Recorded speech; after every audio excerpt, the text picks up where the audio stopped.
Gyanesh Kumar BJP ಬೂಟನ್ನು ನೆಕ್ತಾರೆ.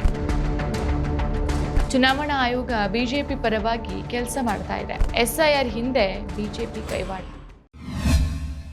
ನಮಸ್ಕಾರ, ಈ ದಿನಕ್ಕೆ ಸ್ವಾಗತ. ನಾನು GM ಪವಿತ್ರ. ಏಪ್ರಿಲ್ 23 ಮತ್ತು 29ಕ್ಕೆ ನಡೆಯುವಂತಹ ಪಶ್ಚಿಮ ಬಂಗಾಳದ ವಿಧಾನಸಭಾ ಚುನಾವಣೆಯ ಕಾವು ದಿನೇ ದಿನೇ ಹೆಚ್ಚುತ್ತಾ ಇದೆ. ಎಲ್ಲ 294 ಕ್ಷೇತ್ರಗಳಲ್ಲಿ 2 ಹಂತದಲ್ಲಿ ಮತದಾನ ನಡೆಯುತ್ತೆ. ಮೊದಲ ಹಂತದಲ್ಲಿ 154 ಕ್ಷೇತ್ರ, ಎರಡನೇ ಹಂತದಲ್ಲಿ 142 ಕ್ಷೇತ್ರಗಳು ಮತದಾನಕ್ಕೆ ಸಿದ್ಧವಾಗ್ತಾ ಇದೆ. ಮತ ಎಣಿಕೆ ಮೇ 4ಕ್ಕೆ ನಡೆಯುತ್ತೆ. ಈಗಾಗಲೇ ರಾಜ್ಯದಲ್ಲಿ ಚುನಾವಣಾ ಆಯೋಗದ ಕೆಲಸಕ್ಕೆ ಸಂಬಂಧಿಸಿದಂತೆ ದೊಡ್ಡ ಗೊಂದಲ ಎದುರಾಗಿದೆ. ವಿಶೇಷ ತೀವ್ರ ಪರಿಷ್ಕರಣೆ ಸ್ಪೆಷಲ್ ಇಂಟೆನ್ಸಿವ್ ರಿವಿಷನ್ SIR ಮೂಲಕ ಪಶ್ಚಿಮ ಬಂಗಾಳ ಒಂದರಲ್ಲೇ 91 ಲಕ್ಷ ಮತದಾರರ ಹೆಸರುಗಳನ್ನು ವೋಟರ್ ಲೀಸ್ಟಿಂದ ತೆಗೆದುಹಾಕಲಾಗಿದೆ ಅಂತ ಚುನಾವಣಾ ಆಯೋಗವೇ ಹೇಳಿದೆ. ಇದು ರಾಜ್ಯದ ಒಟ್ಟು ಮತದಾರರ ಸಂಖ್ಯೆಯನ್ನು ಸುಮಾರು 12% ಕಡಿಮೆ ಮಾಡಿದೆ. ಅಕ್ಟೋಬರ್ 2025ರಲ್ಲಿ 7.66 ಕೋಟಿ ಮತದಾರರಿದ್ದರೆ ಈಗ 6.75 ಕೋಟಿ ಮತದಾರರಿಗೆ ಇಳಿಕೆಯಾಗಿದೆ. TMC ಸಂಸದೆ ಮಹುವಾ ಮೊಯ್ತ್ರಾ ಅವರು ಇದನ್ನ ಮತದಾರರ ಹಕ್ಕುಗಳ ಮೇಲಿನ ದಾಳಿ ಅಂತ ಕರೆದು ಚುನಾವಣಾ ಆಯೋಗದ ಮೇಲೆ ಕಟು ದಾಳಿ ನಡೆಸಿದ್ದಾರೆ. ಸಾಮಾಜಿಕ ಮಾಧ್ಯಮದಲ್ಲಿ ಪೋಸ್ಟ್ ಮಾಡಿದ ವಿಡಿಯೋದಲ್ಲಿ ಇವರು ಮುಖ್ಯ ಚುನಾವಣಾ ಆಯುಕ್ತ ಜ್ಞಾನೇಶ್ ಕುಮಾರ್ ಅವರನ್ನು ನೇರವಾಗಿ ತರಾಟೆಗೆ ತೆಗೆದುಕೊಂಡಿದ್ದಾರೆ. ಜ್ಞಾನೇಶ್ ಕುಮಾರ್, ನೀವು ಬಿಜೆಪಿಯ ಬೂಟ್ ನೆಕ್ತಾ ಇದ್ದೀರಿ. ಮಮತಾ ಬ್ಯಾನರ್ಜಿ ಮತ್ತೆ ಮುಖ್ಯಮಂತ್ರಿ ಆಗ್ತಾರೆ. ನೀವು ಈ ಹಿಂದೆ ಎಲ್ಲಿದ್ದೀರೋ ಅಲ್ಲಿಗೆ ಹೋಗ್ತೀರಿ, ಧನ್ಯವಾದ ಅಂತ ಹೇಳಿದ್ದಾರೆ. ಚುನಾವಣಾ ಆಯೋಗ ತನ್ನ ಅಧಿಕಾರವನ್ನು ದುರುಪಯೋಗ ಪಡಿಸಿಕೊಂಡು ಬಿಜೆಪಿಯ ಪರವಾಗಿ ಕೆಲಸ ಮಾಡ್ತಾ ಇದೆ ಅಂತ ಮಹುವಾ ಮೊಯ್ತ್ರಾ ಅವರು ಆರೋಪಿಸಿದ್ದಾರೆ. ಆಯೋಗವನ್ನ ಬಿಜೆಪಿಯ ಆಜ್ಞೆಯ ಮೇರೆಗೆ ಕೆಲಸ ಮಾಡ್ತಾ ಇರುವಂತಹ ಸಂಸ್ಥೆ ಅಂತ ಹೇಳಿದ್ದಾರೆ. ಈ ಆರೋಪಗಳಿಗೆ ಕಾರಣ ಕೂಡ ಇದೆ. ಚುನಾವಣಾ ಆಯೋಗ SIR ಪ್ರಕ್ರಿಯೆಯ ಮೂಲಕ ಮತದಾರರ ಪಟ್ಟಿಯನ್ನು ಪರಿಷ್ಕರಿಸ್ತಾ ಇದೆ ಅಂತ ಹೇಳುತ್ತೆ. ಆದರೆ SIR ಹೆಸರಲ್ಲಿ ನಡೀತಾ ಇರೋದೇ ಬೇರೆ.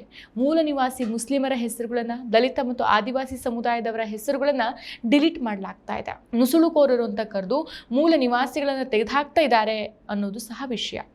ಮುರ್ಷಿದಾಬಾದ್, ಮಾಲ್ದಾದಂತಹ ಮುಸ್ಲಿಂ ಬಹುಸಂಖ್ಯೆಯ ಜಿಲ್ಲೆಗಳಲ್ಲಿ ಡಿಲೀಟ್ ಪ್ರಮಾಣ ಹೆಚ್ಚಾಗಿದೆ ಅಂತ ಡೇಟಾನೇ ತೋರಿಸುತ್ತೆ. ಇದು TMCಯ ವೋಟ್ ಬ್ಯಾಂಕ್ಗೆ ದೊಡ್ಡ ಹೊಡೆತ ಕೂಡ. ಭಾರತದ ಮೂಲ ನಿವಾಸಿಗಳು ನುಸುಳುಕೋರರಾಗೋದು ಹೇಗೆ ಅಂತ ಪ್ರಶ್ನಿಸಿದ್ರು ಚುನಾವಣಾ ಆಯೋಗದ ಬಳಿ ಉತ್ತರ ಇಲ್ಲ. ಇದಕ್ಕೂ ಮೊದಲು ಮಹುವಾ ಮೊಯ್ತ್ರಾ ಸುಪ್ರೀಂ ಕೋರ್ಟ್ನಲ್ಲಿ SIR ಪ್ರಕ್ರಿಯೆಯನ್ನು ಪ್ರಶ್ನಿಸಿದ್ರು. ಇದು ಮತದಾರರ ಹಕ್ಕುಗಳನ್ನು ಮೊಟಕುಗೊಳಿಸೋ ಪ್ರಯತ್ನ ಅಂತ ಇವರು ಆರೋಪಿಸಿದ್ರು. ಬಿಜೆಪಿ ಕಾರ್ಯಕರ್ತರು ನಕಲಿ ಫಾರ್ಮ್ 6 ಅನ್ನು ಬಳಸಿ ಹೊಸ ಮತದಾರರನ್ನ ಸೇರಿಸ್ತಿದ್ದಾರೆ ಅಂತ ಚುನಾವಣಾ ಆಯೋಗಕ್ಕೆ ದೂರನ್ನು ಕೊಟ್ಟಿದ್ರು. ಈಗ ರಾಜ್ಯದಲ್ಲಿ ಸಾವಿರಾರು ಫಾರ್ಮ್ 6 ಅರ್ಜಿಗಳು ಬ್ಯಾಗ್ಗಳಲ್ಲಿ ಬರ್ತಾ ಇದೆ ಅಂತ TMC ಹೇಳ್ತಾ ಇದೆ. ಬೇರೆ ರಾಜ್ಯಗಳಿಂದ ಜನರನ್ನ ತಂದು ಮತದಾರರ ಪಟ್ಟಿಗೆ ಸೇರಿಸೋ ಪ್ರಯತ್ನ ನಡೀತಾ ಇದೆ ಅನ್ನೋ ಆರೋಪನೂ ಬಿಜೆಪಿ ಮೇಲಿದೆ.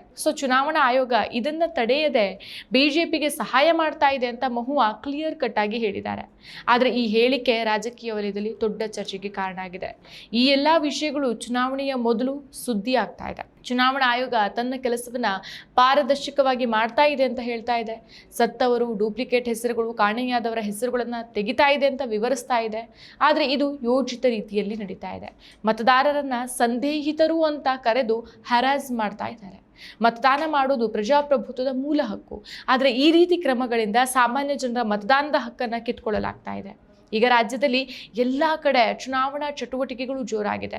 ಮಮತಾ ಬ್ಯಾನರ್ಜಿಯವರ ನೇತೃತ್ವದ TMC ಮತ್ತು ಬಿಜೆಪಿ ನಡುವಿನ ಹೋರಾಟ ಈಗ ತೀವ್ರವಾಗಿದೆ. ಈ ಮಧ್ಯೆ ಚುನಾವಣಾ ಆಯೋಗದ ನಿರ್ಧಾರಗಳು ದೊಡ್ಡ ಚರ್ಚೆಗೆ ಕಾರಣ ಆಗ್ತಾ ಇದೆ. ಮುಸ್ಲಿಂ, ದಲಿತ, ಆದಿವಾಸಿ ಸಮುದಾಯಗಳು ಮತದಾನದ ಹಕ್ಕನ್ನು ಕಳೆದುಕೊಂಡು ನಿಂತಿದ್ದಾರೆ. ನಾವು ನುಸುಳುಕೋರರಲ್ಲ, ನಾವು ಇಲ್ಲಿಯೇ ಹುಟ್ಟಿ ಬೆಳೆದವರು ಅಂತ ಹೇಳ್ತಿದ್ದಾರೆ. ಚುನಾವಣೆ ಹತ್ರ ಬರ್ತಾ ಇದ್ದಂತೆ ಈ ವಿವಾದಗಳು ಇನ್ನಷ್ಟು ಬೆಳೆಯೋ ಸಾಧ್ಯತೆ ಇದೆ. ಚುನಾವಣಾ ಆಯೋಗ ಸ್ವತಂತ್ರ ಸಂಸ್ಥೆಯಾಗಿ ಉಳಿಬೇಕು ಅನ್ನೋದು ಪ್ರಜಾಪ್ರಭುತ್ವದ ಪ್ರಮುಖ ಅಂಶ. ಆದರೆ ಅದರ ಮೇಲೆ ಈ ರೀತಿಯ ಆರೋಪಗಳು ಬಂದಾಗ ಜನರಲ್ಲಿ ಅನುಮಾನ ಮೂಡೋದು ಸಹಜ. TMC ಮತ್ತು ಬಿಜೆಪಿ ಎರಡೂ ಪಕ್ಷಗಳು ತಮ್ಮ ಆರೋಪಗಳನ್ನು ಮುಂದುವರಿಸಿದೆ. ಚುನಾವಣೆಗಳಲ್ಲಿ ಚುನಾವಣಾ ಆಯೋಗದ ಪಾತ್ರ ತುಂಬಾನೇ ಮುಖ್ಯ ಆಗುತ್ತೆ. ಅದು ನಿಷ್ಪಕ್ಷಪಾತವಾಗಿ ಕೆಲಸ ಮಾಡಬೇಕು ಅಂತ ಎಲ್ಲರೂ ಬಯಸ್ತಾರೆ. ಆದರೆ ಈಗ ಆಗ್ತಾ ಇರೋದು ಬೇರೆನೆ. ಈಗ ಏಪ್ರಿಲ್ 23 ಮತ್ತು 29ರ ದಿನಗಳು ರಾಜ್ಯದ ಭವಿಷ್ಯವನ್ನು ನಿರ್ಧರಿಸುತ್ತೆ. ಬೆದರಿಕೆಗಳ ಹೊರತಾಗಿಯೂ TMC ಗೆಲ್ಲತ್ತಾ ಅನ್ನೋದನ್ನ ಕಾದು ನೋಡಬೇಕು. ಈ ಹಿನ್ನೆಲೆಯಲ್ಲಿ ಸತ್ಯ ಏನು, ಆರೋಪಗಳು ಎಷ್ಟು ನಿಜ, ಈ ಪ್ರಶ್ನೆಗಳಿಗೆ ಉತ್ತರ ಸ್ಪಷ್ಟವಾಗಿ ಸಿಗಬೇಕು. ಮತ್ತಷ್ಟು ವಿಶೇಷ ವಿಡಿಯೋಗಳನ್ನು ನೋಡಲು ಮತ್ತು ಹೊಸ ವಿಡಿಯೋಗಳ ಬಗ್ಗೆ ತಿಳಿಯಲು EDina.com ಯೂಟ್ಯೂಬ್ ಚಾನೆಲ್ ಸಬ್ಸ್ಕ್ರೈಬ್ ಮಾಡಿ ಮತ್ತು ಬೆಲ್ ಐಕಾನ್ ಕ್ಲಿಕ್ ಮಾಡಿ.